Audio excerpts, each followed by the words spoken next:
Welcome, everyone. Welcome to our digital summit organized by the Global Landscapes Forum, GLF. This one digital summit tackles the landscapes approach. This is our fifth digital summit convened by the GLF. These online digital summits, which might be webinars or online meetings or online learning events, are organized within the GLF partners constituency, either to follow up on past conferences, run up towards new conferences, or simply to elaborate on issues which are active and alive in our larger GLF community. The purpose is to bring the GLF community tighter together beyond merely during the physical events that we organize in the year. So through online summits, we aim to keep the conversations and discussions going throughout the year. During this digital summit, the man behind the scene is Charlie Nelson, who worked with the speakers in preparing this digital summit. We're also joined today by David Thomas, who will be moderating and facilitating the discussion with the speakers. My name is Peter Cazier, and I will be monitoring your questions coming in through the chat channel. But before we start, a word on the logistics of this digital summit. We're all connected through a service called BlueJeans, which allows everyone to see the speakers with a webcam. Feedback, tips, and questions should only be done via the chat box. So as a participant, please mute your video and audio and keep it muted, otherwise it will suck up a lot of bandwidth from everyone. Even though, as usual, we are with a really big group, we had over 200 registrations for this digital summit, I would still like this session to be as interactive as possible. So to encourage this, we will not have any PowerPoint presentations, but we will dive immediately into the interactive discussions really fast. So I do encourage you to send remarks, questions, and suggestions as of now, using the chat box, the icon which you can find on the top right-hand side of your window. Your feedback and queries is really what makes this digital summit interactive. So when you have a question or suggestion already from now on that pops up in your mind, just type it right in. I am monitoring the questions. I will forward them to David, our moderator. After this digital summit, I will send you a mail with the link to the recording and link to any websites or resources we might have mentioned during the digital summit, or answers to questions we could not answer during the digital summit itself. To introduce the topic of today, I give you, and to give you a run through the program, allow me to give the podium to Charlie Nelson for a short introduction on the topic. Charlie Nelson is currently working with the Global Landscapes Forum as a knowledge management and communication specialist. Since joining the GLF, Charlie has worked closely with the C4's landscapes team to communicate the principles of the landscapes approach. Charlie, go ahead, please unmute audio and video, and the floor is yours. Thanks, Peter. Hello, everyone, and thanks for joining. Before I hand things over to David to get this discussion going, I'd just like to give a little background on this webinar, the landscapes approach, and how it relates to us over here at the Global Landscapes Forum. So for us, really, the landscape approach is about balancing competing land use demands in a way that's best for both human well-being and the environment. And in achieving this, it touches on all of the GLF's core themes, as it means creating solutions that consider food and livelihoods, finance, rights, restoration, and progress towards climate and development goals. However, despite the GLF's success in connecting people, sharing knowledge and scaling up positive action, one of the most frequent queries that we get is, what is the landscape approach? What is the L in GLF? And so to put some of these questions to bed and to build a platform for our global event this month to build on, we've arranged for this group of landscapes experts to join us today and participate in an open discussion with you all on the definition, scale, and implementation of the landscape approach. And what we really want here is an open and free-flowing dialogue between speakers and our online audience. So don't hold back, don't be shy. If you've got questions or opinions, share them with us in the chat channel, and our moderator, David, will put them straight to the speakers. Thank you all so much for joining. I really am looking forward to see how this discussion develops. Over to you, David. Okay, thanks, Charlie. Now introducing the speakers and starting off with the discussions, the podium is for David Thomas. David works with the Center for International Forestry Research, C4, as the lead facilitator engagement specialist. for the Global Landscapes Forum. Just a reminder for everyone else, if you're not a speaker, please keep your audio and your video muted. David, the floor is yours. Thank you very much, Peter. Thank you very much, Charlie. And thank you, everyone, for joining for what I think should be a very interesting and, as Charlie's pointed out, for us, a very important conversation. So what I'm going to do to start is I'm just going to invite our 5 esteemed experts to introduce themselves quickly. So over 2 minutes, if each of you in order can introduce yourselves, who you are, where you're coming from, and maybe give a short insight into your interaction with the landscapes approach, what position you're coming from, how you first maybe interacted with the landscapes approach, and then we can start off our first conversation about, well, what does the landscape approach actually mean? So introducing first Cora van Oosten from Wageningen Center for Development and Innovation. Cora, if you can unmute your microphone.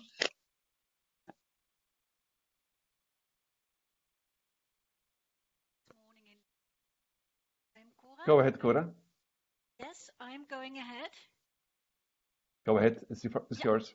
Okay, yes, I'm talking right now. I hope everybody can hear me. I'm talking from Netherlands, from Wageningen, where I work in a Center for Development Innovation. And I work a lot with landscape approaches, and particularly on landscape governance. My own relation with landscape approaches, I was born in a landscape, and I was taught by my parents to always look around and know my place and get connected with my place and protect it for as far as I can. After my studies, I traveled. I spent some 20 years abroad, Africa, Latin America, and Asia, and I always kept that connection to place. Wherever I go to, I first try to feel this place, and that for me is the basis of a landscape approach, being connected, having a sense of place, and acting upon. I think that's all right for now, is it? Yes, thank you very much, Cora. Next, our next panelist who will be joining the discussion today is John Fisher from the Faculty of Sustainability at Leuphana University. John, over to you. Yeah, good afternoon, everyone, for whoever's in the same time zone. Otherwise, good day for whatever time of day it is with you. Very nice to be here. My name is Jörn Fischer. I'm a professor at the Sustainability at Leuphana University Lüneburg in Germany. And I guess my background is in landscape ecology. So I started interacting with landscapes initially as an ecologist, and I found landscapes a very useful unit of analysis then, because for many ecological problems, indeed, the landscape can be quite useful from a management perspective. But soon after that, I started to realize that if we really want to tackle sort of conservation and ecological questions on landscapes, we need to also interact with people, and the ecology indeed need to be balanced, just like we already heard in the introduction. So what I'm now working on is mainly seeing landscapes as social ecological systems, where we try to think of the relationship between people and nature and how these two can benefit from one another and somehow coexist nicely. I lead a research team, so basically I'm not a practitioner, I'm a researcher, and my main experience on the ground has been in Australia and Romania and in Ethiopia. Thank you very much, Jörn. Excellent. And our next panelist joining us from the Department of Geography, Planning and International Development Studies at the University of Amsterdam is Myriam Rosten. Myriam, over to you to introduce yourself.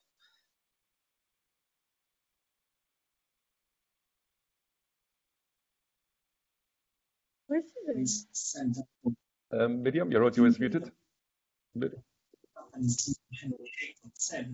The office will bring services closer to the Myriam, your audio is muted. I'll unmute it from over here. Is looking forward to opening more distribution centers in the region. Do you hear me? Yeah. Yes, I can. Go ahead, Myriam. Okay, so welcome to everyone. My name is Mariam. I'm based at the University of Amsterdam, where I am an associate professor, mainly in international development studies, but my background is in human geography. And actually, my becoming acquainted with the landscape approach comes from my involvement in non-timber forest products research, which was envisaged as a win-win strategy for forest conservation and improved livelihoods. Later, sorry, someone pressed the mic on. There's some interfering noise. Sorry. Yes, go ahead, Myriam. I'm trying to catch them. Go ahead. Okay, thank you. After years of research on non-timber forest products and forest governance, I realized that there are no win-wins if you do not take the broader landscape into account, where the pressures on natural forests come from. So my current research focuses on how food security, sustainable livelihoods, and sustainable value chains can go together with sustainable landscapes. And I'm particularly interested in finding locally embedded entry points for the implementation of landscape approaches, and my work is currently mainly in Ghana and South Africa. Thank you so much, Myriam, and we look forward to hearing from you later on many of these interesting subjects. Okay, so over to our fourth panel member, Claude Garcia from CIRAD and Research Unit on Forests and Societies, ETH Zurich Forest Management Development Team Leader. Claude, over to you to introduce yourselves to the audience. Thank you, David. Hello, everybody. You can listen to me, David? Yes, Claude, we can't see you. But okay, then I can turn on the video also. That's perfect. So hello, everybody. My name is Claude Garcia. I'm French and Spanish. That's where I come from. And I've been working here from Zurich in Switzerland for the last 5 years, leading a research group precisely on the links between people and landscapes. I'm an ecologist by training, but I stopped measuring trees a long while ago. And what I do now is I build games and models to help people explain to me how they make decisions about landscape management. Maybe we'll talk about that later. And how did I first met the landscape approach? I actually first got acquainted with the concept of landscape when we designed the scientific policy of my research unit in CIRAD. So there were 40 scholars from all disciplines: anthropology, economy, remote sensing, ecology. And we all wanted to work on landscapes. So we said, great, let's design a scientific policy and strategy on that. We got together for 2 days, and the outcome of the discussion is we couldn't agree on what landscape was. So we dropped the word altogether. And that was an interesting lesson to take. And I then was invited by Terry Sunderland to join the panel of authors in this paper on the 10 guidelines for landscape approach. And so now I think I have a better grasp, maybe not of what a landscape is, but at least what a landscape approach tries to achieve. Excellent, Claude. Thank you very much. And we look forward to hearing about that history maybe a little bit later. Now, our final panelist is James Reid from C4. James, over to you to introduce yourself. Thanks, David. Hello all. Glad to be here. My name's James Reid. I work for C4 in Bogor, Indonesia, but now currently based since the last couple of months. I work for the Sustainable Landscapes and Food Systems team, and my background is also in ecology, mainly ecosystem service provision. But in the past couple of years, I've been working with colleagues at C4 and partners elsewhere on a number of review processes for landscape approaches, which essentially started from the question of what are landscape approaches and where have they been implemented. And we've produced a couple of papers on that, and this has kind of piqued my interest over the last few years and has enabled me to develop a number of other research avenues, all related to this idea of the landscape approach that go beyond this and look at the conditions under which landscape approach would be effective, and then also obviously leads into landscape governance, finance for landscape approaches, metrics to monitor progress, and impact assessment to assess evaluate progress after time. Excellent. Thank you very much, James. And I think this first question that you raised here on your kind of what are practical landscape approaches, what are they, what does that actually mean, what is happening, what is a landscape approach in implementation is something that we will dive into later. Before we start that, what I would like to do is, broadly speaking for everybody, we're going to try to run through in a conversational style by first investigating kind of what the definition of the landscape approach is. What is it? Is it defined? And if it isn't defined, is that a problem? After that, we're going to have a look at what does it mean for the landscape to be implemented? Do we have examples of successful implementation of the landscape approach? And finally, we're going to talk about, well, if we have examples of the landscape approach being implemented, how can they be scaled? Should they be scaled? And how can we take this approach and maybe globalize it if that is appropriate? So where I actually want to start the conversation, and I'm hopefully not throwing anybody under the bus here or catching anyone by surprise. Jon, you mentioned earlier that you were investigating landscapes as a unit. Could you talk through the definition at that level for the audience about what a landscape unit is? What is a landscape? Yeah, so we can, of course, I mean, I'm sure that if we look in various different books from various different disciplines, we'll find different definitions of landscapes. And I'll give you one that I like in just one moment. But before I do that, I'll say that I think the key here really is that this kind of concept can act as a boundary object for many of us. So just like other things that we don't know exactly what they are, we know roughly what we mean. So if we speak of love, we don't know what it is either, and yet all of us somehow have some idea of what this might be.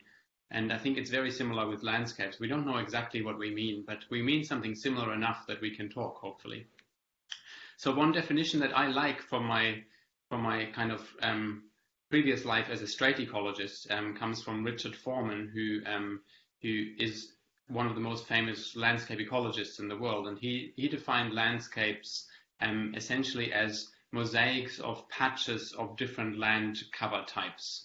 And when you have a certain set of patches with a pattern repeating itself over and over, then you're in the same landscape. If you start going somewhere where you get very different combinations of patches, so suddenly say you have forest patches coming in when before there were no forest patches, then you're in a different landscape. So this means it differs a bit depending on the context, how big the landscape is and what exactly it is, but it's somehow based on a certain patterns that are repetitive from a landscape ecology perspective. From a social perspective, I think this can often match to communities that work with that kind of landscape. And so that's where I think the strength of this approach is, that the landscape is a meaningful unit, both from an ecological perspective, but also from a social perspective, because many people identify with certain land covers around them that are meaningful then from a community perspective socially and from an ecological perspective in this sense of landscape ecology, like I explained. Excellent, Jon. Thank you very much. Now, Claude, in your introduction of yourself and your background, you talked about how in your previous meetings you couldn't define or decide what a landscape was. A group of you couldn't come up with that, but it was somehow easier to define what a landscape approach was. Could you expand on that and maybe tell us a little bit of the background to the discussions that went on around going from this unit, which Jon has described, this mosaic of patches of land, to an approach with some form of definition? Okay. Well, to begin with, the discussions we were having were in French, which means we were not talking about landscapes, but we were talking about paysage. And then we thought we were translating that into territoire, which we French speakers translate in English as territories, but it doesn't sound the same, or terroir. So then we had all these different groups with different epistemologies coming together and thinking it is a boundary concept. I agree with you, Jon. So we thought we were actually talking about the same thing. But then some people were putting people, others not. Some people were putting history, others not. Some people were putting the geology, the geomorphology, others were not. So it was a bit, in that sense, it was a bit of a challenge. And as I said, I think it is actually easier to define what do we try to do when we do landscape approaches than to actually nail down what a landscape is. What I do personally is I refer to the definition of an ecosystem. So this is an old paper, 1935, by Tansley, sorry. And the interesting thing is that the first time we define ecosystems, it was understood that these were only, to define an ecosystem, you need somebody looking at it. You need somebody asking a question. And only then can you actually define an ecosystem. So my definition of a landscape needs an observer and a question. And it is a question that defines what the landscape, the boundary of what the landscape will be. Some question, change the question, you need to change the landscape. Excellent, Claude. That's interesting, the idea, almost like if a tree falls down in a forest, there's nobody there to hear it, doesn't make any noise, style, thoughts which are happening. So, Cora, in practice, when you're carrying out your trainings on things that you do with the university on landscape governance, how do you go about starting or making the entry point to the conversation about, so a landscape governance training, for example, over just a natural resource management training or process? Thank you, David. Thanks for immediately going into the practice, because I'm not an academic, I'm a practitioner. What we usually do to make a start is not defining what a landscape is, but having people define for themselves what their landscape is, how it looks like, and how does it function. But that comes a bit, well, if we want to define, I like the European Landscape Convention definition very much. That simply says a landscape is a particular area as how it is perceived by people. So generally we start with define your own landscape. Where are we? How does it look? How do we feel? What is its history? I'll give you an example. We recently had a training in Rwanda, and while answering this question, the people from a district government, we were in a district, they said, well, our landscape is within our district boundaries, because that's our work, that's our life. And then other people said, yeah, that's true, but, you know, in Rwanda, we are here in Rulindo, it was, our water actually comes from the Congo. So I would like to include this part of Kivu also in our landscape, because that's where we rely on. And then others have said, yes, but our products, our tomatoes, actually go to the market in Kigali. So for me, Kigali is also part of our landscape.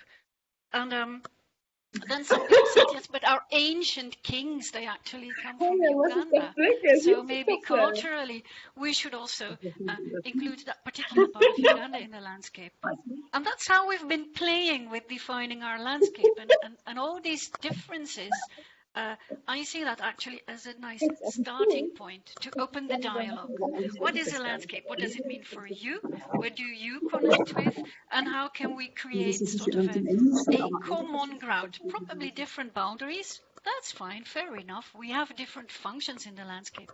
So that's my practical recommendation. And don't make it too difficult. Just listen to the people, and they'll be able to define their landscape. And that's your starting point.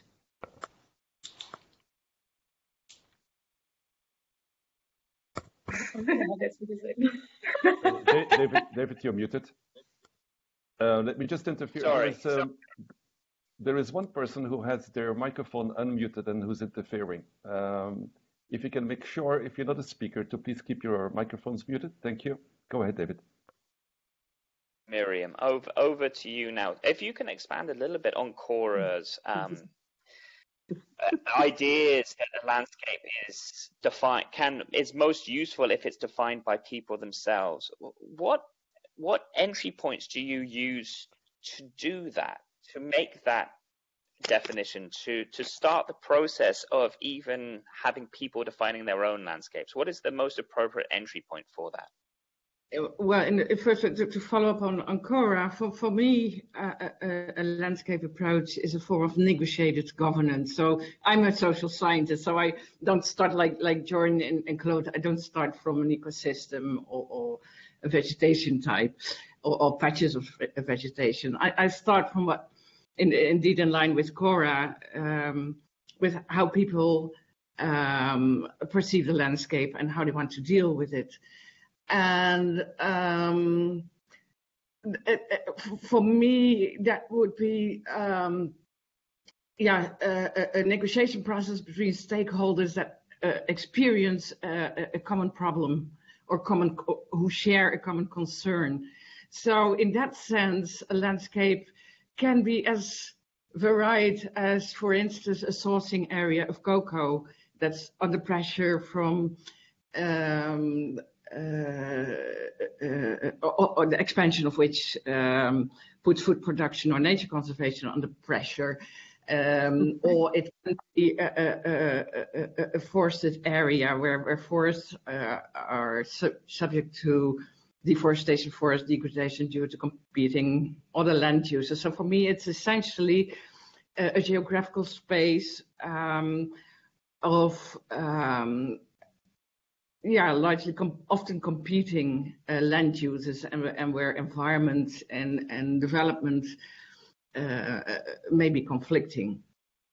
So the common concern in a landscape approach would then be the stakeholders who have an interest in that particular landscape, how they come together or not to try to improve the management or the governance of that landscape and to deal with those conflicting land uses.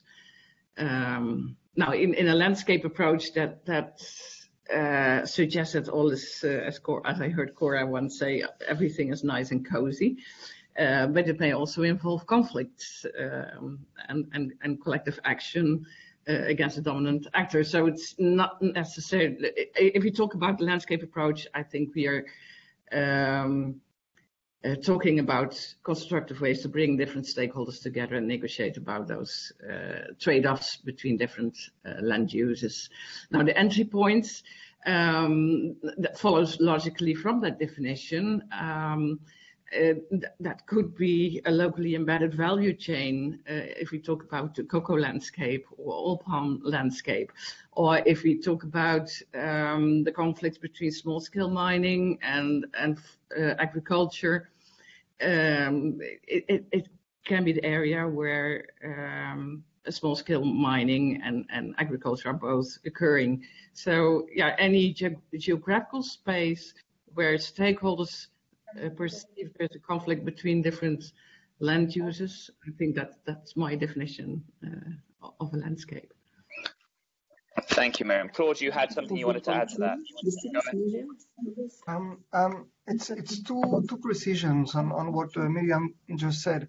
I agree fully with you that the definition, the work has to begin. It's not on the base of an ecosystem or for me, I think it's a political negotiation. The starting point was the definition of an ecosystem itself is a political statement. Definitions are political statements. So I'm on board with you here. But the point I wanted to make is, if there is a common concern, then your problem is already half solved. The tough thing is that there is generally no common concern. And I think this is somewhere where we actually often fail in our approaches. We try to bring everybody at the table and to have a common vision and this is extremely expensive in times, resources, reputation, and we just don't have that time. Which is why I think it's important to actually reverse the strategy and say, you have your values, you want something from this landscape. I want something else. I respect your values, please respect mine. Is there anything where we can actually meet? And we forget the long-term visions. These will come later on.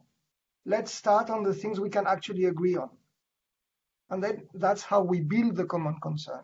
I think it needs to be constructed. It's not given. Excellent, Claude. Yeah, and a very good point. I mean, the idea that we're all going to agree on a common concern as the entry point does suggest, that, as you say, that we're halfway there already. Now, I'm interested in kind of moving on from landscapes to the landscape approach itself. And James, I'm going to ask you to introduce maybe a little bit of the history or your history or understanding of how the landscape approach as itself became to be defined or has started to become defined.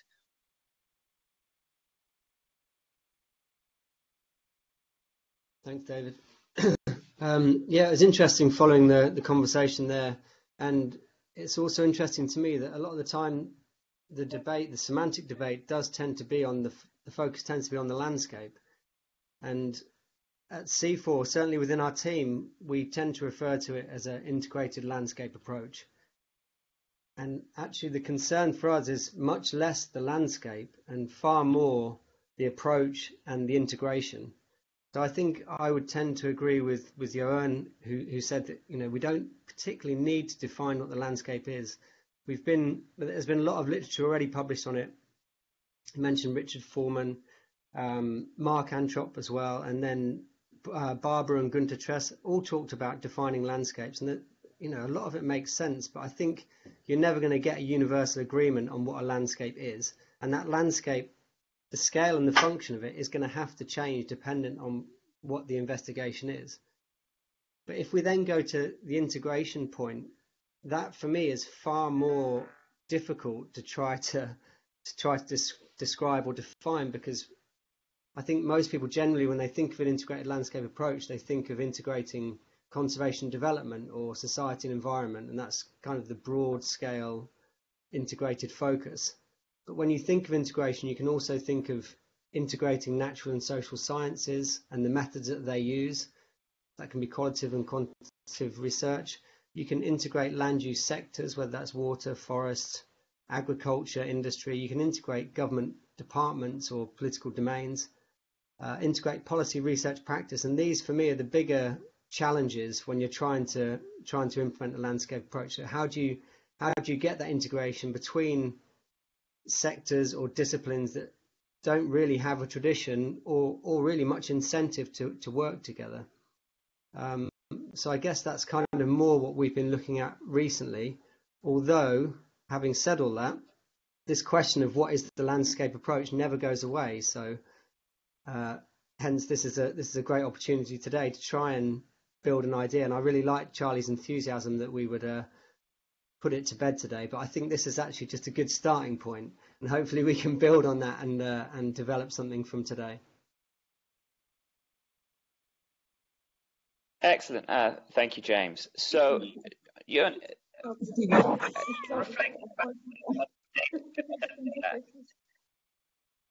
and mentioning kind of different points of integration and what integrated landscape approach by mean, is there a danger that this is a very research or academic process where we're thinking about integrating from a research perspective, and we're ignoring practice or the practical examples or practical instances in our conversation about this process?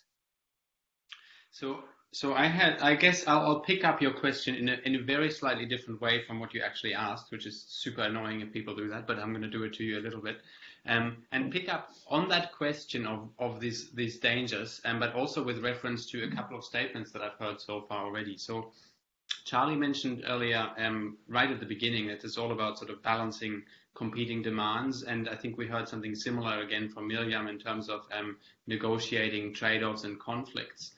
And this to me links a little bit to the question that you posed, and the question that you asked is, what about the difference between sort of the implementation and the research side? And I see one possible danger here, and that is that the researchers come in and do what they've been doing for a very long time and somehow optimize land uses or something like that. And we come up with some clever way of seeing the world and optimize it away.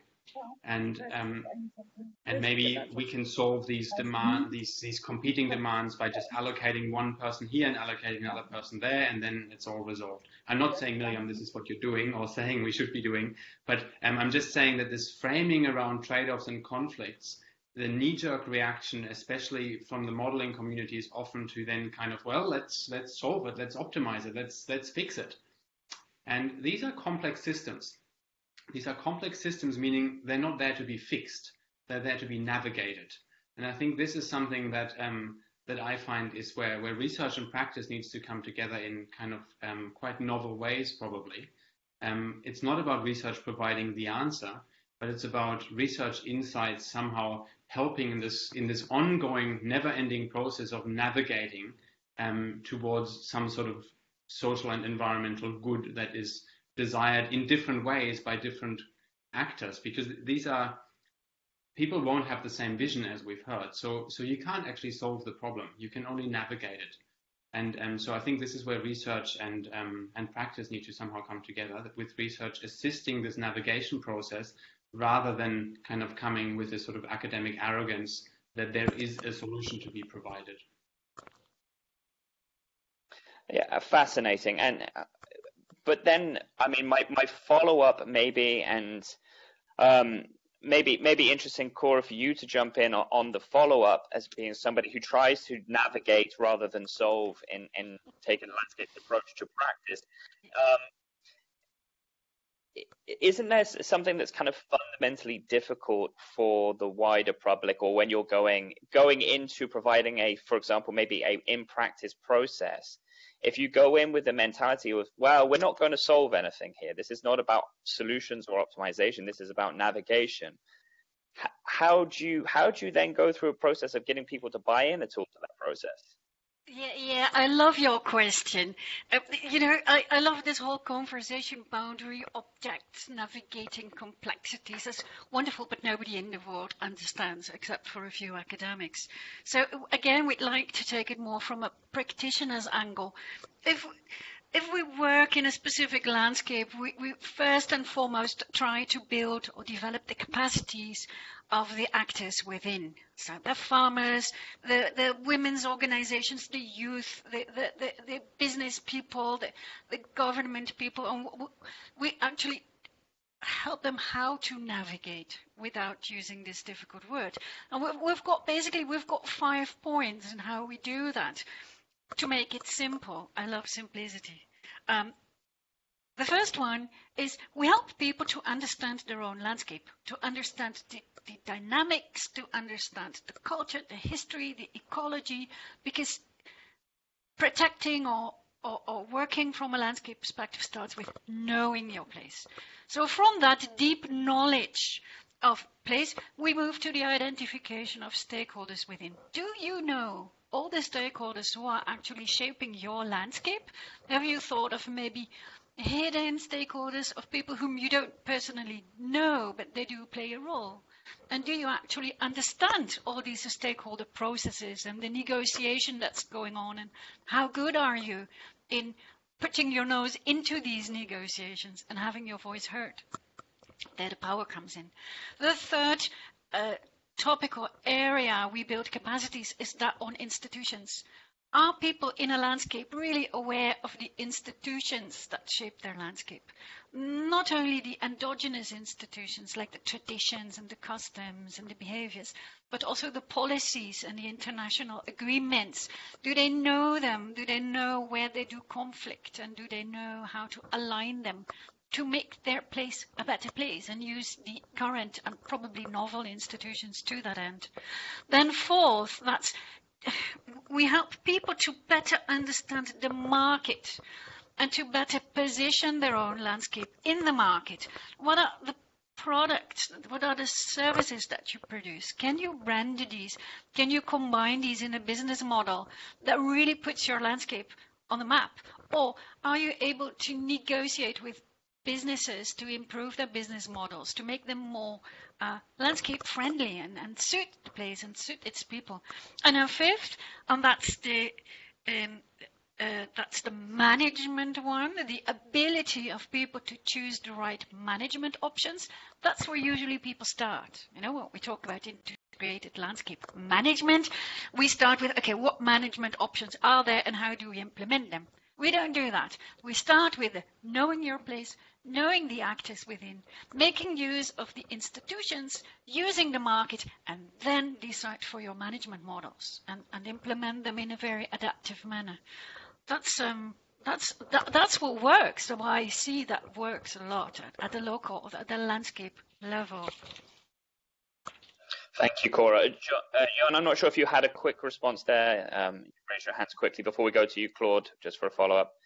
Yeah, Jon? Just very quick. I completely agree with you. We don't want to be talking to people about like complexity this and blah, blah, don't optimize. I mean, that's just nonsense.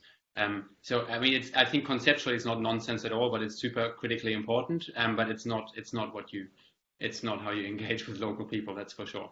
So I think I completely agree with the kind of pathway that you laid out there. Claude, over to you.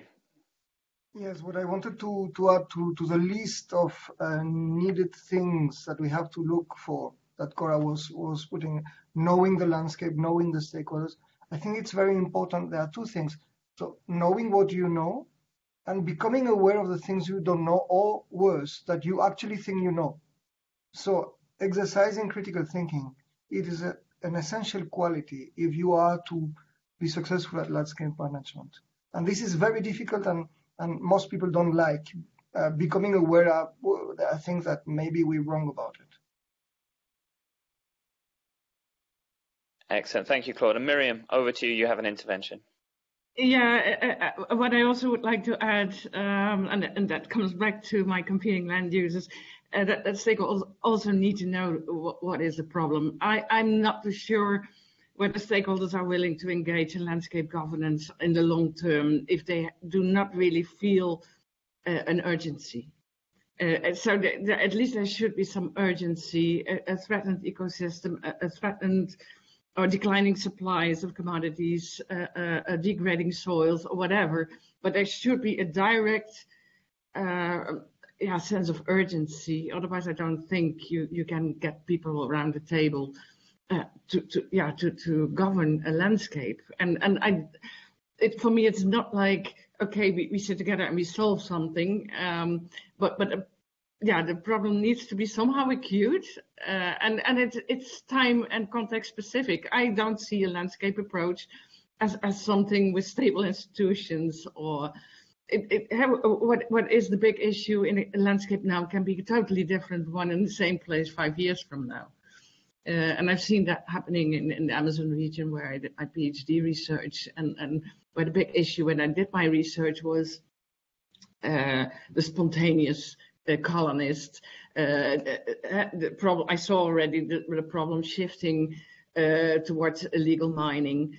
And when I came back 13 years later, there was no miner in the area anymore, no spontaneous small colonists. The big issue was expansion of soy farms and villages that were disappearing. And so you imagine a landscape approach in that context. It had issues to be discussed and on which the stakeholders feel urgency.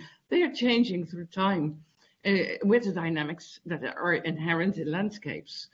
So in addition to the list of 5 issues of Cora, I would definitely add that common concern entry point, a commonly felt sense of urgency.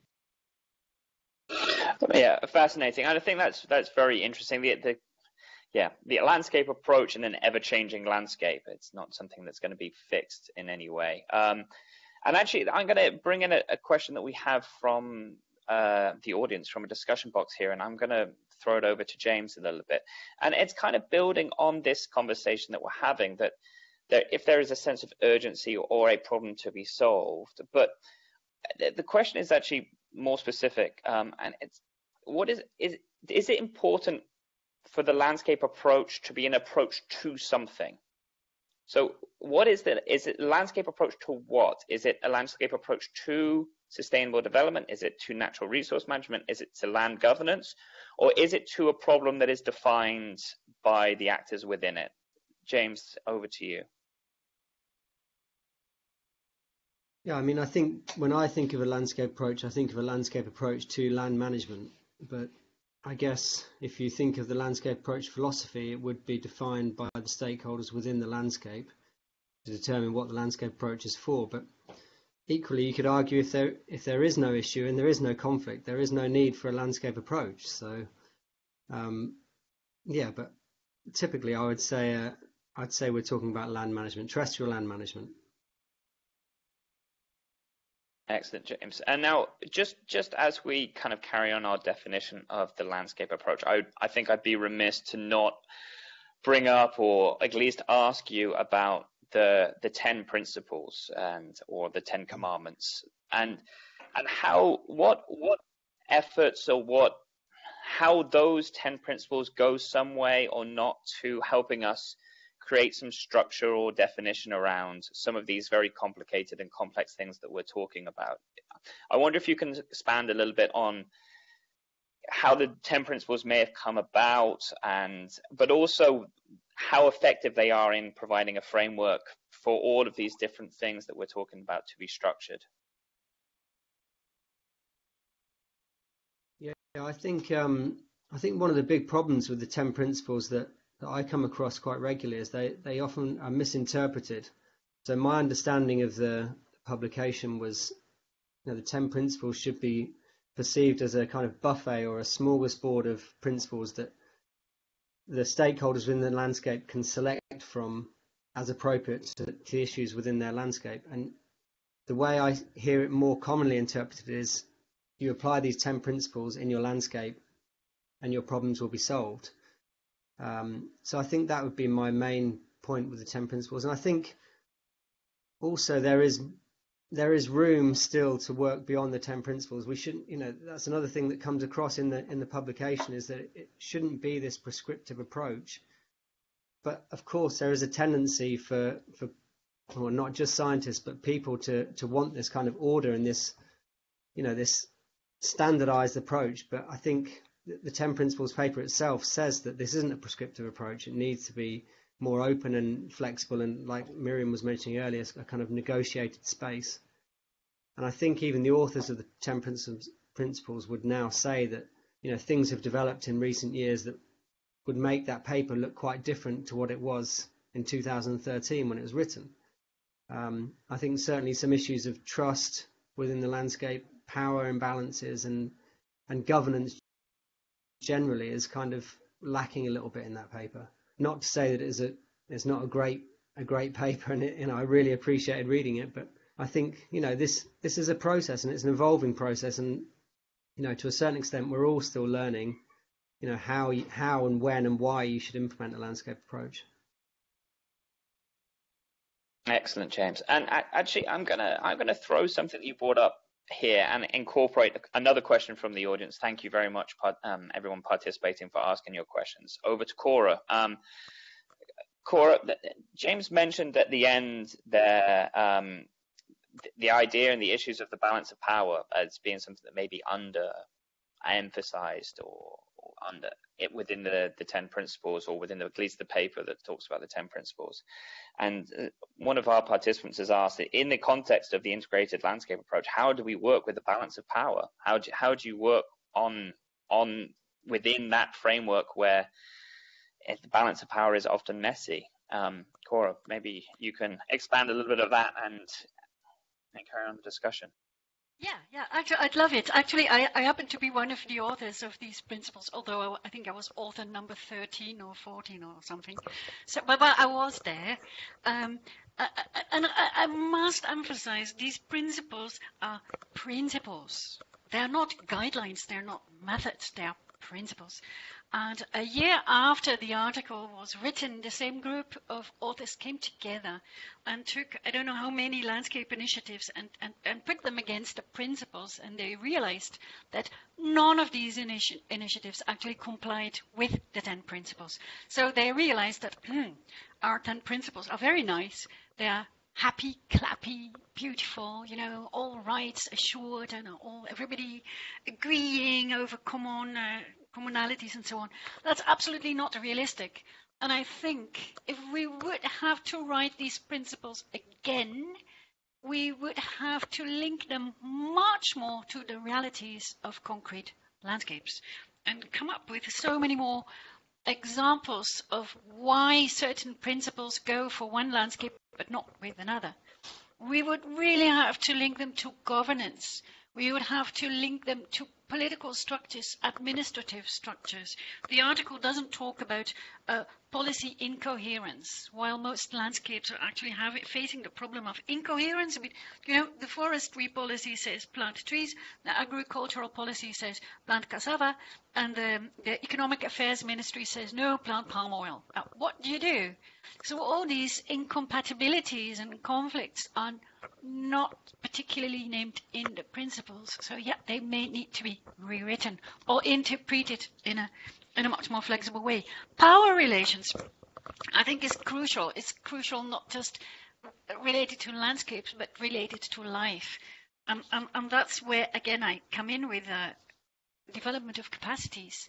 I mean, power relations can be changed if people know how power works. And if people know how to get together and create critical masses to build up a counterpower, so how to balance power relations, that's really a governance issue. And capacities can be built in that area and need to be built urgently. And that's why I like platforms like the Global Landscape Forum, where influential people get together. And I think we have to break up that space of experts and bring normal people in, so that they also get to know how to play the game and how to play the game well. If that could be in the next version of the principles, I'll be the first to endorse them. Excellent, Claude. Claude, over to you, especially if you can expand on what Cora was just talking about, but also, maybe talk about how maybe some of your practical examples of some of these games and processes you develop work on these interactions and the interactions that Cora is talking about. Yes, thank you. Everybody, or probably most of us, are aware of Bourdieu's quote that sociology is a combat sport. I would defend that landscape approaches is also a combat sport. We did a survey on how academics deal with power relationships in landscape approaches, and we found that there were three positions academics were happy to take. Some of us recognize power relationship, and they say these power relationships are the ones shaping the landscape that I'm interested in. So I am aware of that, but I will not change that. It's not my role. I am an academic. Others will say, I see and observe power dynamics, and it is my objective as a citizen and as a human being to actually level the playing field, to disrupt the existing power structures, because it is the power structures that are creating the problems that I see. That's another position. And well, some of us are very, especially from the field of natural sciences. As I said, I started as measuring trees. We enter the field extremely naive, and we think, well, we just sit around everybody and then we'll find a solution. But that's probably not the best option. So that was to complement on the balancing the power structures. We can recognize them, we can work with them, or we can try to change them and destabilize that, or redistribute power. One of the difficult elements is that the different stakeholders that will be part of the discussions, they do not have the same level of understanding of the concept. They don't have the same knowledge. Some stakeholders will know a lot of things about certain components of the landscape. Others will know a lot of things about different landscape components. One of the things we try to do with our games is precisely to level that, not the power relationships, but the understanding, the knowledge, by building together a description of how the system works, how the landscape works. So bringing the elements of knowledge of the different parties, putting it together in a format that everybody can grasp. It looks like a game, if possible without computers, so they can, manipulate it. And this goes a long way to leveling the playing field. Still, different stakeholders will have different knowledge, different power, different access to capital, social capital, financial capital, and all together. Our games won't change that. Our games will only change understanding of the system. Excellent, thank you, Claude. And Jorn, maybe I'm going to swing this discussion over your way and again incorporate a few comments and questions that we've had coming in over the chat as well. And that's the idea that in lots of these landscapes that we're talking about, they're messy. They're messy and complex, and incorporating the conversations that we've had about power, a concern or a concern for one actor may not be a recognized concern for others. And especially when you're looking at different decision makers and who decision makers are within that it can often be a complex situation. I think that's something that we all are aware of spending time within landscapes. How can you even begin to navigate those situations? Yeah, that's the million-dollar question, and I'm very interested to see what other people would answer to this as well. So there obviously isn't a simple answer, and I think that's one of the ways in which we sometimes go wrong as academics, especially, and as natural scientists, especially, that we think of these problems as somehow tractable problems that we can clearly define and then solve, and that's just not how it is. So it goes back a little bit to the comment I made earlier about navigating rather than solving problems. So I think one thing we can do in these messy situations where it's not even clear who the decision maker is. So I mean, in a sense, in the more dictatorial states, at least you know at least who's in charge, right? So people working with, I know some people working with the Chinese government, and in a way it's almost easier because you know who's in charge there, and if you can convince them of a certain thing, then they'll just do it, and so on. So, but in many places we have much more contested actors that are all sort of interfering with the landscape, with implications for all kinds of actors all at the same time.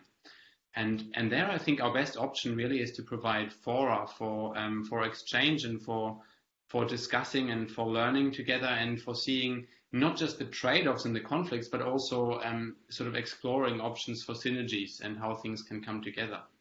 And I think often those things can be there. So one thing that I find interesting from my own experience, we started working in Romania maybe 6 years ago or so, and brought a bunch of NGOs together that really were not even on talking terms with one another very much at the time.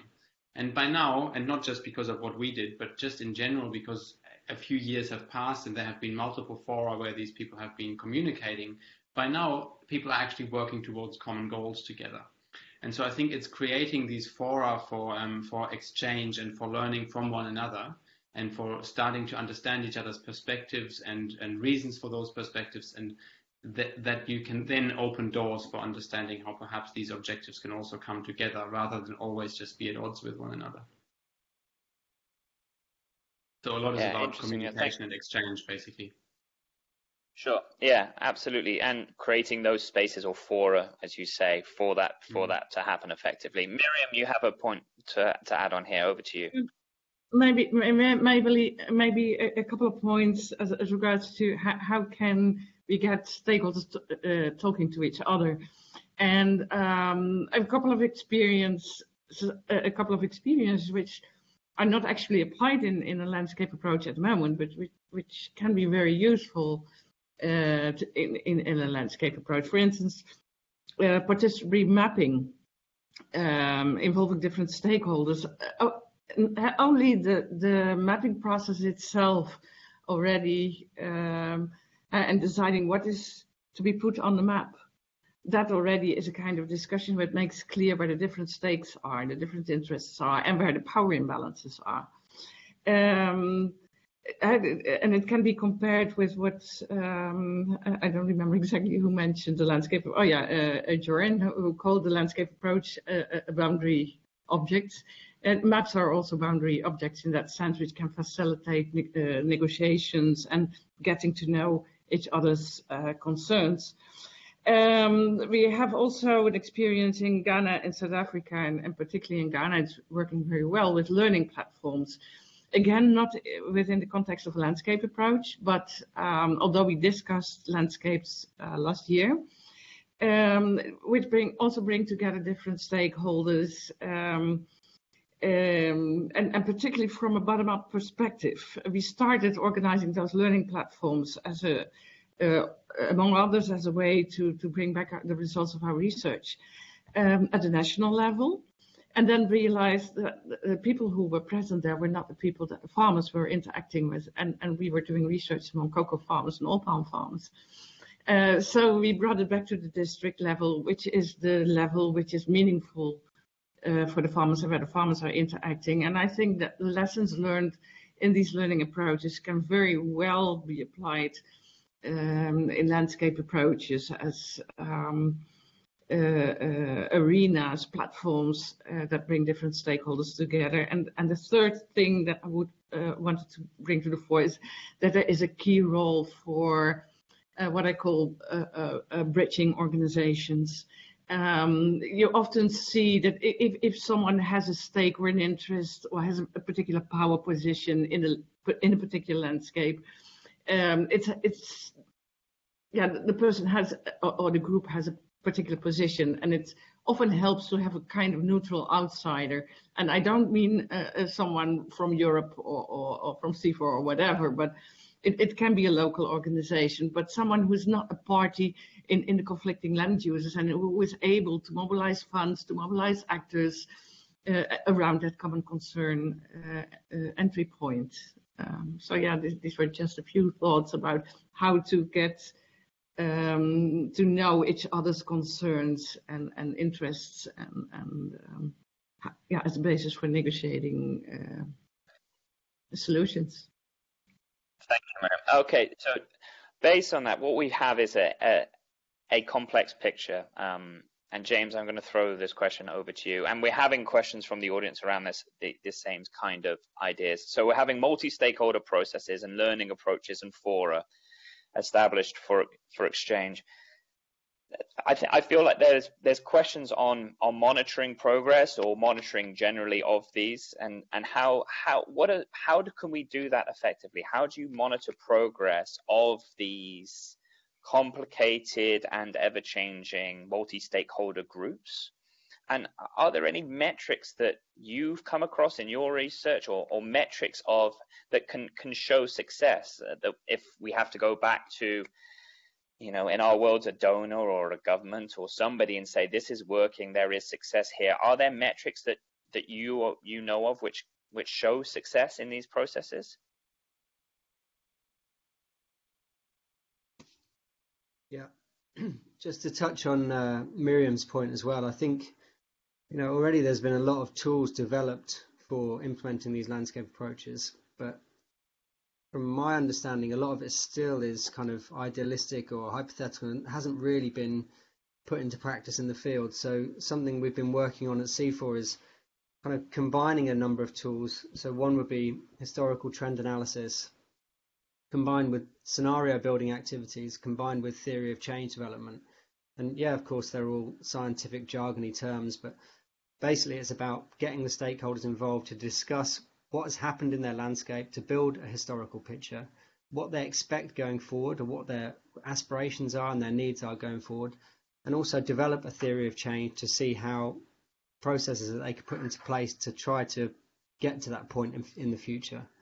Now, I think combining those three tools, and obviously participatory mapping is one of those, would be a really interesting way to approach a landscape approach. But again, unfortunately, I think a lot of landscape approaches in reality are implemented much more from a top-down kind of structure, where the implementing agent goes in with a very predefined agenda, what they expect to take from the landscape in the next 3 years, or however long the project is.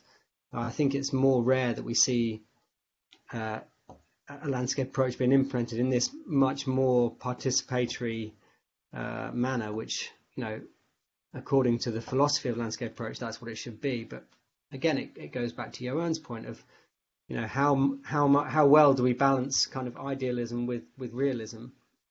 And if you look at the forest landscape restoration agenda, you look at the countries that have been successful in their forest landscape their restoration is China, Vietnam, and South Korea, and we're not talking about participatory processes here anymore. So, there are obviously lessons to be learned there. So going back to your question about metrics and research, I think one thing that I've really learned from these review processes that research community can contribute much greatly towards in the future is building a stronger evidence base. I mean, you can see just from this discussion here that there's a lot of good work being done, but everything is so fragmented. And when you conduct one of these reviews, it really is an eye-opener to see how much is well documented and brought together and synthesized to give a good broader picture and understanding of what's actually happening. So that's kind of something we've been pushing for, is to try and figure out how we can develop some sort of centralized convening system whereby, you know, this evidence that's being developed is collated. And disappointing from the review of implementation of landscape approaches was certainly the fact that people, when they were writing these publications, you know, they'd obviously put a lot of time and effort into. They weren't giving a good description of what the landscape was. They weren't telling us what the scale is, you know, and there were so many details missing from the basic description of the landscape. And then again, when it came to reporting the results, often we would have these very rosy discussion and conclusion sections which were saying that they were achieving all of their objectives. But when you tried to, you know, establish that from the results section, the results and the data just wasn't provided or wasn't sufficient. So I certainly think the research community can do a better job at reporting and synthesizing the evidence that's there and building a stronger evidence base. In terms of metrics, I would say that, as I'm aware, there isn't a real gold standard that stands out for measuring landscape approaches, but then perhaps we don't particularly need one, because as we've established, it all comes back to context. And if we're going to accept that all landscapes are different and they all have unique challenges and unique actors, then perhaps what we don't need is a gold standard for metrics. But I do think there is some potential there to use the metrics that have been developed in the past. I mean, there are so many. If you talk about metrics for resilience, all the metrics developed for the Sustainable Development Goals, I mean, you could go on. And so I think we should really start to look at what's been done already and use the work that's already been done, basically, would be my suggestion.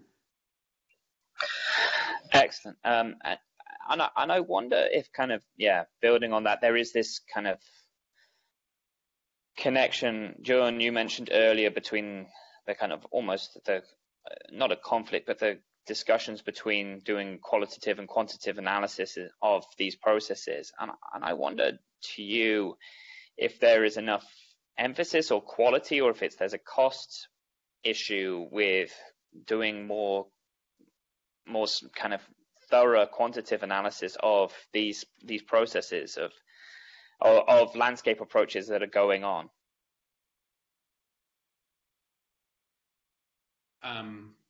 Well, I mean, I think evaluating what works and what doesn't work is always a good idea. So no doubt that's the case, and no doubt what James said, if people monitor this more carefully, this would be a useful thing to be doing.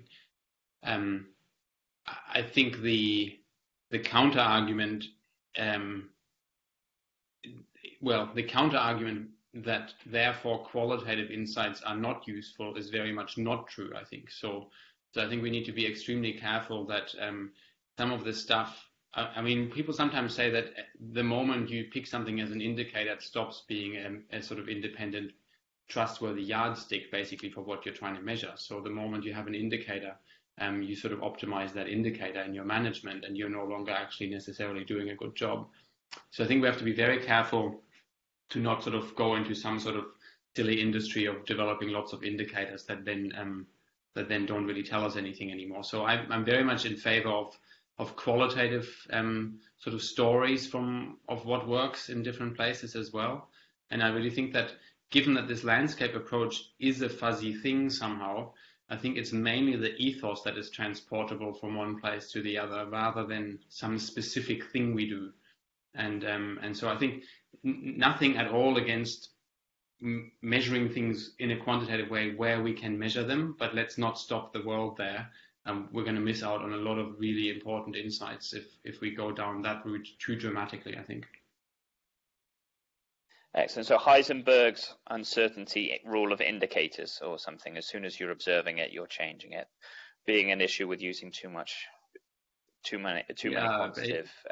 Basically, I mean, we know this with performance indicators in all kinds of industries, that people, when you know what you have got to put, I mean, we know it with countries trying to change their statistics on all kinds of issues. We know it with academics trying to change their statistics on publication rates or whatever. I mean, we all do this basically. The moment there is this known indicator that you must meet, then we will do that. And that doesn't mean we necessarily. So at that moment, it stops being a useful indicator. Yeah. I'm interested now, and James talked about this idea of scale, and especially in his analysis of projects which are ongoing, the idea that scale wasn't necessarily being reported, landscapes weren't being effectively described. Cora, I want to go over to you from a more kind of your practice and application process. If there is a kind of what you do from a process level to make sure that those things are defined early on within your negotiations around landscapes, that you're establishing scale, you're establishing what the landscape is, and responding to some of the kind of observations that James made of his assessment of projects going on and how they maybe won't do that sufficiently. Well, whew, that could have been probably an easier question to me. I'm struggling with the whole concept of scale. I don't know how you can see a landscape as a concept of scale. I think landscape is exactly the space where different scales are to be aligned and connected and come together. And I find it very difficult to say, okay, this works here, so let's scale up and then, do it at scale. I think it's up to people to copy nice things that they see elsewhere and do the same but different. And now, if you do the same but different, does it mean you bring things to scale? Maybe yes, but you won't measure it as a scale because you do it differently. So I'm a bit of an anarchist in this respect. No, I don't believe in upscaling. Maybe outscaling, or sometimes they say adaptively scaling. Okay, that's fine. But I really believe in knowledge exchange. You go there, you see something that you like, and you do it yourself, but in your own way. If that's meant by scale, I would say let's go for it. Scale means let's develop guidelines, methodologies, and then multiply and copy-paste. I don't really see the need for this. There is a need for this in the donor community. Donors obviously want to see things happen at scale, very cost effectively. But I'm not so much interested in what the donor community wants. I'm more interested to what landscapes want. And landscapes have endogenous processes and endogenous stakeholder dialogues and conflicts, and that's what I'm interested in. So I'd rather go, is that downscaling? I'm not sure. I don't like the word of scale anyway. Maybe give the question to somebody else. No, I think you were the perfect person to ask the question to, Cora. An anarchist responding to the question is exactly what we're looking for. Myriam, over to you. You have a point to make. Yeah, I very much agree with Cora.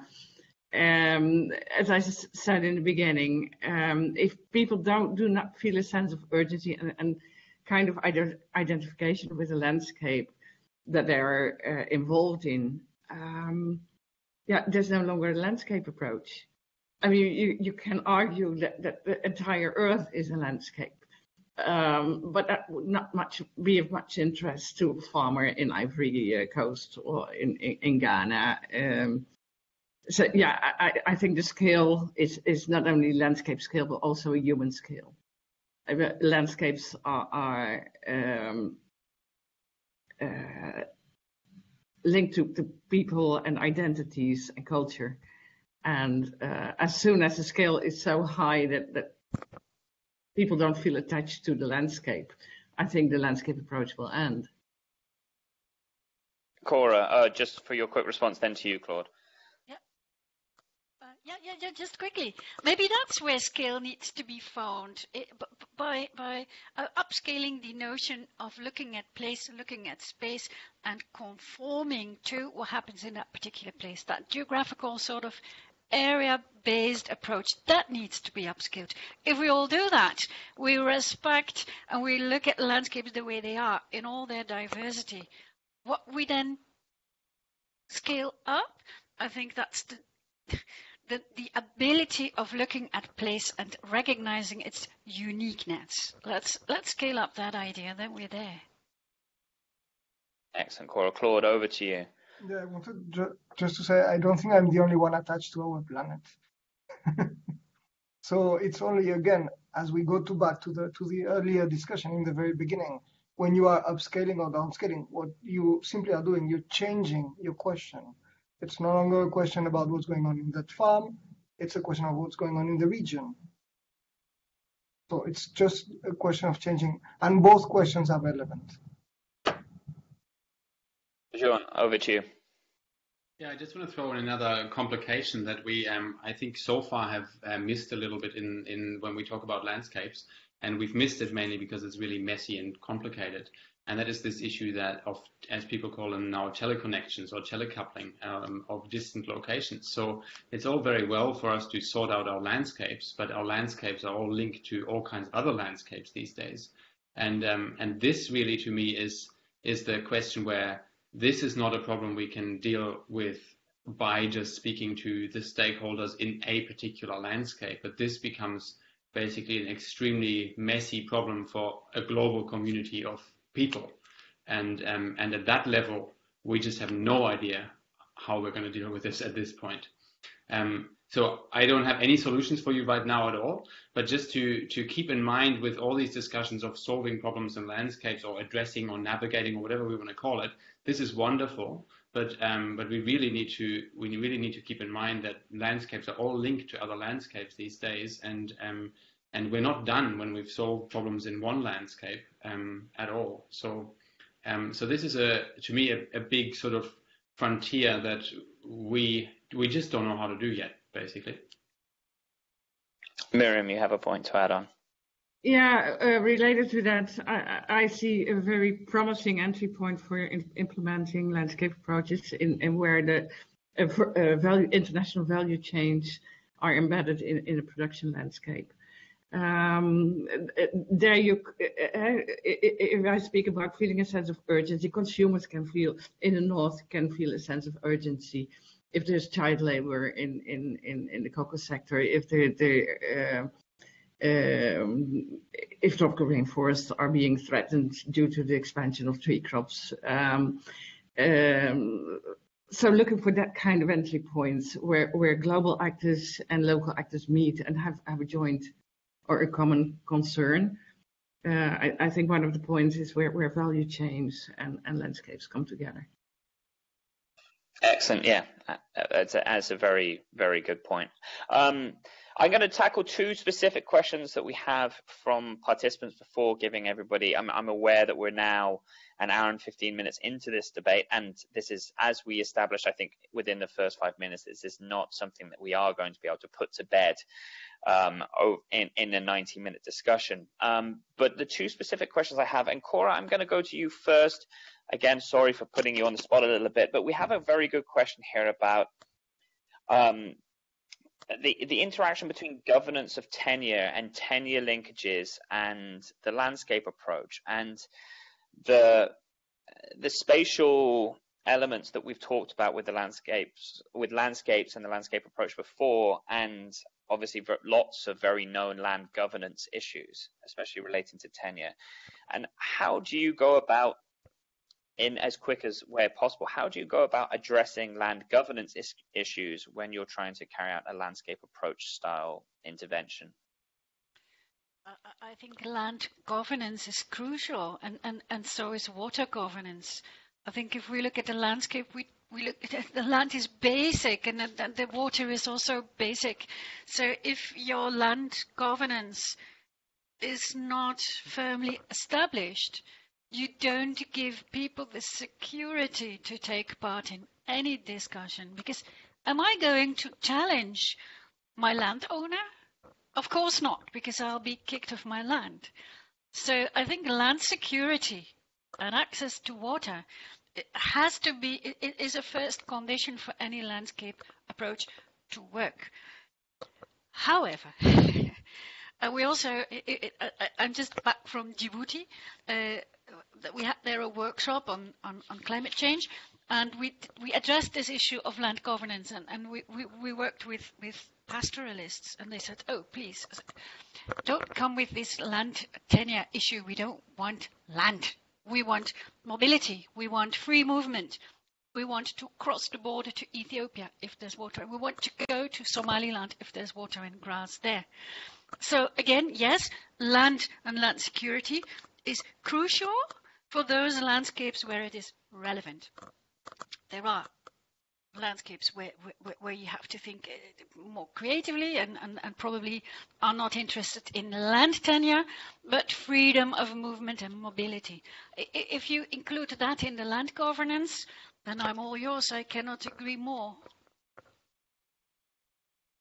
Excellent. Thank you, Cora. And now I'm going to throw this question out to anyone because I'm not sure who is the expert that can respond to it. But there was a question very early on from our participants about if the landscape approach is applicable in seascapes or around oceans and those types of areas, and if anybody is aware of successful interventions which have gone on in seascapes, or if there's any differences between the issues that we may be facing in those areas.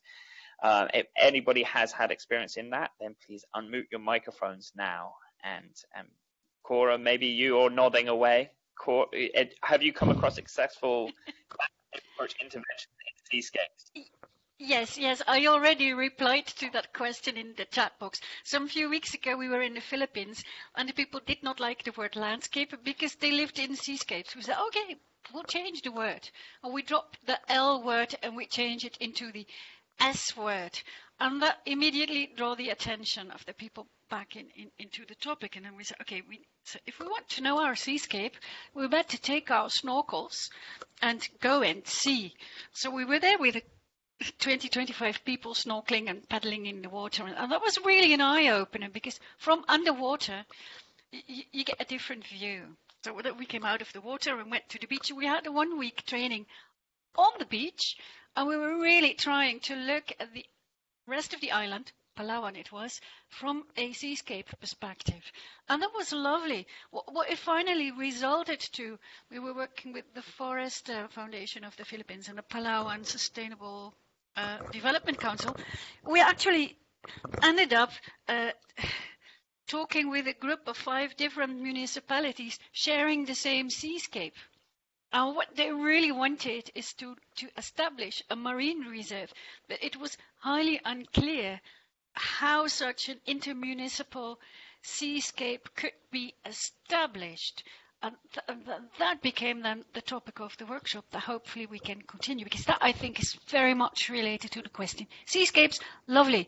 Yes, also seas are to be managed and governed by people in interaction with sea life. And I think that's a lovely application of a landscape. Same counts for Arctic areas, pastoralist areas, deserts, anything that has a spatial component would be really nice. I see Joachim Claudette with examples of seascape approaches and 2 websites. Probably nice to go and visit because he'll know more about it than I do.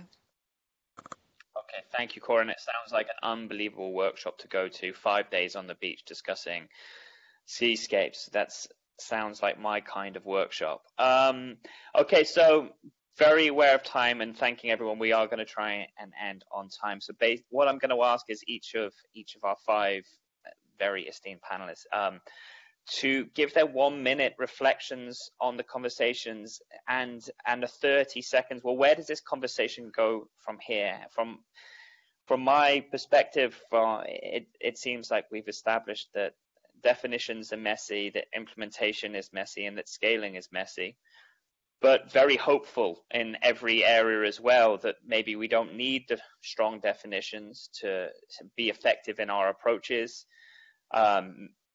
Implementation is good if we can take more value from qualitative processes, and that scaling can happen if we look at things in a different way. Maybe in Myriam's point of looking at international value chains as a way of scaling landscape issues onto a more international framework. So opportunities in a messiness is probably my takeaway. Now, I'm going to go 1 minute, 1.5 minutes for each of you.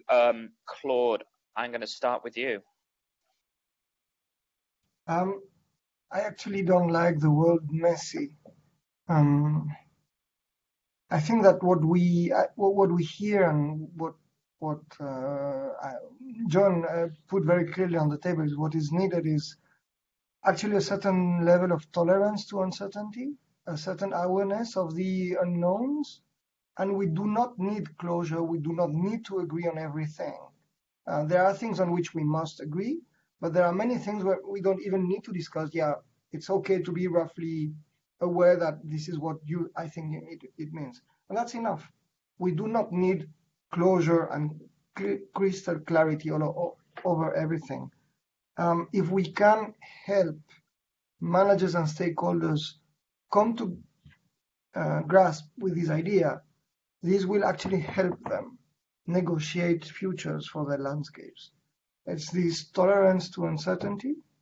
And there are many things in society that actually go against that.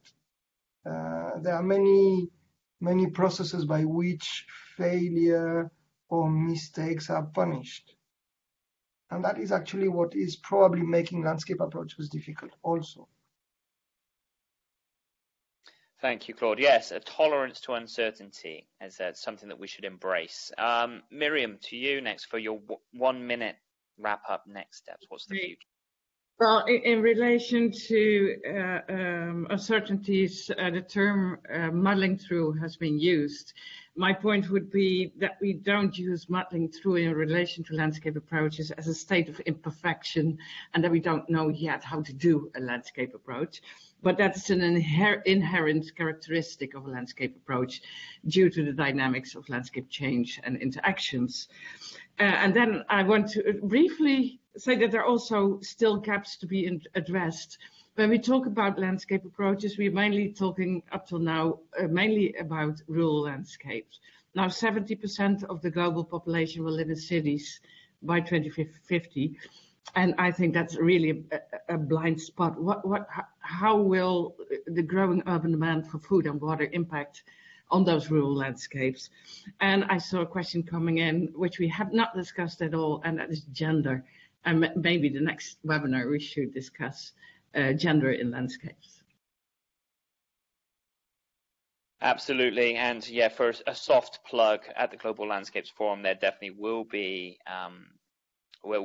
discussions which will be live streamed around gender and landscapes and their interaction. I was in Nairobi last week on a regional discussion on this, and it is something that is in the pipeline. So stay tuned. James, over to you for your 1 minute wrap up. Yeah, I think I'd largely agree with much of what Claude and Myriam have already said. I do think there needs to be some focus on this issue of definitions, because it really doesn't seem to be going away. And I think that's one area of criticism for the landscape approach, that it is too fuzzy and too undefined.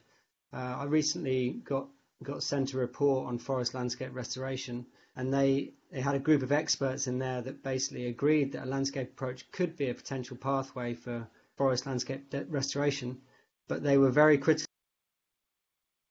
of the fact that the same group of experts later in the report said that we don't need a definition for forest landscape restoration. So, these kind of contradictions are a bit concerning for me. I think if we can somehow get some workable definition for what a landscape approach is, and I think that would be a good way forward. Obviously, you're not going to achieve consensus everywhere, but perhaps we need two definitions: one for the scientific community and one for the general public and policymakers. Thank you, James. Yeah, very good. The need for definition still lingers. Absolutely. Jörn, over to you. Yeah, I think I guess my main point is that I think we agree a lot more than we disagree. So it's easy when we have these kinds of debates to see where we disagree, because we find but do we really need a definition or do we not, and so on. And we can get stuck on these little things where we disagree. But if I look at these, as 5 speakers here, and I can say I have not personally met any of the 4 others before. I think there's a lot of agreement, basically, a lot of agreement when it comes to the sort of general ethos of what might be a landscape approach. And this ethos is somehow about respecting people and respecting the different opinions about what needs to happen, being able to somehow deal with the fact that there are contested ideas around, that there's a history to this, that there are different people involved, that there are also ecosystems which we mustn't destroy, because otherwise, well, it's just not right. And also, I guess we can't survive if we do that. So somehow there's a lot of commonality, and I would prefer to kind of focus on that rather than think there's so many things that we just don't know how to do them. I think there's huge amounts that we do know and that we do agree on in terms of what this thing is. And arguably it's enough to really move forward in a constructive way. Yeah, absolutely, Jörn. Thank you very much. Cora, last word. Oh dear, I'm not going to repeat what the others said. I simply want to say landscape approach, it's old, it's new. For many people in many places, it's old and it's simple. Yet for donors, for some scientists, it's really new and it's complex. In any way, either or, I don't really care, but currently landscape approaches are a hype, and I think all of us sort of have to make clever use of that hype, because it's now or never. It's on the map now. It's still considered to be vague and difficult and complex. Let's try to give it hands and feet, and let's try to get it operationalized in many places so that we prove that it works, so that the hype won't pass. Because if hypes are over, you'll never get them back. So let's work hard. Let's try to be more concrete and involve local people to actually do it, so that we show that it works and that's a hype to stay. Excellent, and no better way to finish the discussion. Thank you. We're 1 minute over, and that's my fault, and I'm sorry for that. But thank you all 5 of you for joining today and for engaging in this discussion. We knew the topic was broad and that the conversation was not going to be complete with a bow put round of the present in a kind of complete finished way, because it's such a broad subject which has so much more to be investigated into. On that, thank you all so much for your insights, all 5 of you. It was a fascinating discussion. And with that, I'm going to hand back over to Charlie to wrap up this digital summit and to talk about what's happening next at the GLF. Charlie, over to you. Thanks, David. First of all, I'd just like to thank everyone that was involved. I think that went really, really well. Thank you to so engaged throughout the whole process. It was amazing to see so many people engaged and putting their questions to our esteemed panelists, who I have to thank once and again for taking the time out of their busy schedules. And although maybe we didn't get to put to bed the issue of what is the landscape approach, as I'd so optimistically stated at the beginning, but I think we did go a long way in clarifying what we mean by it and what it means to the GLF. And using this as a kind of building block, I'm going to quite shamelessly plug a few things we've got going on over the next few weeks, which I'm going to post links for in the chat box, which you'll see in a second. So first things first, in kind of continuing this discussion on the landscape approach and many, many more subjects, I'd like to push you all towards our event that we've got going on in December, which I'm sure most of you know about. Posted in Bonn on the 19th and 20th of December. Which I'll post a registration link and the online attendance link for, in case some of you just can't make it realistically. We'd love to see you all engaged online again, as we've seen you today. I'd also like to push you towards our Facebook event, which is where you can really see our kind of day-to-day updates and get real-time information, not only on the day, but in the run-up and after the event on what we've got going on. And then lastly, as Cora has mentioned in the chat box, we have a Think Landscape course in coordination with Wageningen University, which I believe you are still is still available for applications. So you can find all these links in the chat box in just a second. So once again, thank you all everyone for joining. Thank you very much to the speakers who took the time, and thank you, David, for some excellent moderation along the way. And thank you, Charlie, David, the speakers, the online public. As promised, I will distribute a link to the recording in the next days. and we'll also go through all of the chat input that you gave and the reference links that you guys gave, and send them in a wrap-up email. We'll also keep you informed of the upcoming digital summits, so you'll get automatic invitation from us, and we have quite a few prepared in the pipeline. But at this moment, I wish you well. I hope to see you all in the next GLF Digital Summit or at our Bonn Global event on December the 19th and the 20th. Thank you all for your engagement, and hope to see you all online or physically in Bonn. Thank you very much. Bye.